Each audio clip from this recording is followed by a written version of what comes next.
Apropo de restaurare și destin, le primim de la vorbitorii invitați: Mark Service, pastor misionar în România, Nicu Grămesc, directorul Școlii Biblice ai Hristos pentru România din Suceava, și Kenneth Wolf, pastor în Statele Unite ale Americii. Romani, capitolul 1. It talks about there's four key words in the first five verses. Sunt 4 cuvinte cheie în primele 5 versete.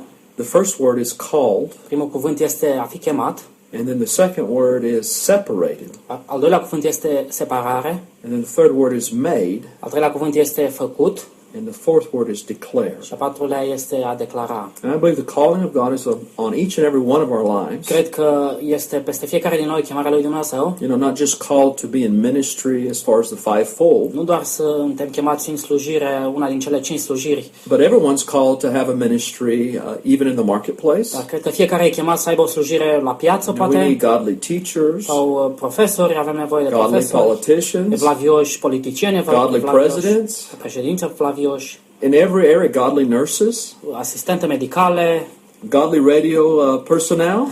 personal radio evlavios. And so there's a calling on each and every one of our Cred că lives. există o chemare în fiecare din noi. But the key is to separate ourselves to the Lord. Însă cheia este să ne separăm, să ne punem deoparte pentru Domnul. And that's what this conference is about. It's about our destiny. Și despre asta e vorba în conferința asta, despre destinul nostru. And only through Jesus can we accomplish that Și destiny. doar prin Isus putem să împlinim acel destin. Without the Lord, we would be like the children of Israel wandering in the wilderness. Fără Domnul am fi ca și poporul Israel rădăcini prin pustie. And they found out that they could not do it by themselves. Și ei au descoperit că nu puteau să ajungă singuri. They had to have God's power to deliver them through the wilderness Aveau nevoie de puterea lui Dumnezeu care să-i izbăvească din pustie and to put them in their destiny, și să-i pună înapoi în destin, which is the promised land. care era țara promisă. And I believe that God has a promised land for each and every one of us. Cred că Dumnezeu are o țară promisă pentru fiecare din noi. That we're functioning according to the ability that God gives Iar us. noi funcționăm în funcție de abilitatea pe care Dumnezeu ne-o And I dă. believe that God's will for each and every one of our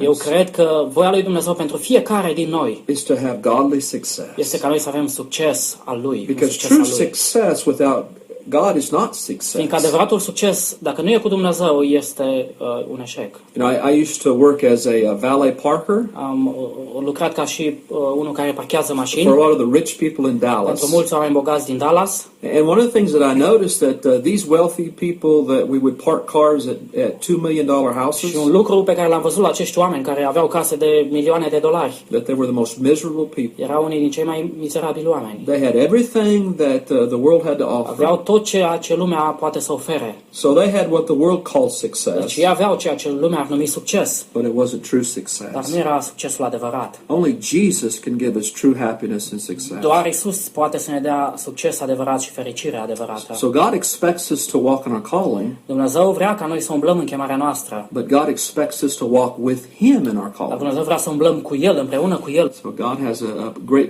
plan for your life, Adică Dumnezeu are un plan măreț pentru viața but you ta. have to separate Dar yourself va trebui să te pui deoparte in order to be made into what you ca need to să be, poți să fii format în ceea ce trebuie să devii. and then let God declare Și you. apoi să lași pe Dumnezeu să te And when He declare. declares you, it's good. Iar când El te declară, te dovedește, atunci e bine. Everyone is born for a purpose. Fiecare s-a născut cu un scop sau You pentru know, un your scop. purpose not just to be born and die. Scopul tău nu este doar să te naști și să mori. It's what happens in between your life. Este ce se întâmplă în perioada vieții. So everyone that takes a breath in this world that comes out of their mother's womb, Cred că fiecare om care a ieșit afară din pântecul mamei lui și there is a respiră, plan of God for their cred că life. există un plan pe care Dumnezeu îl are cu viața lor.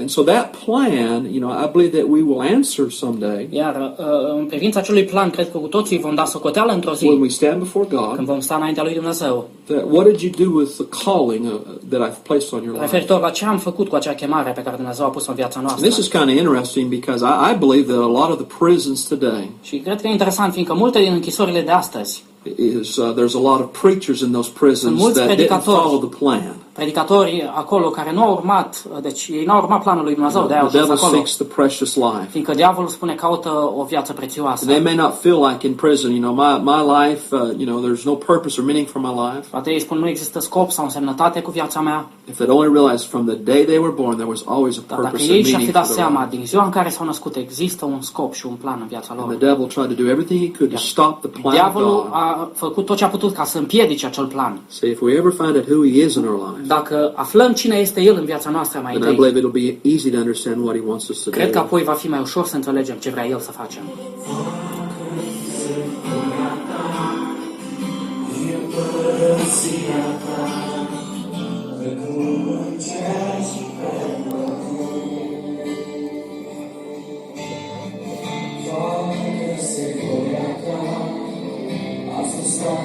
Viața mea,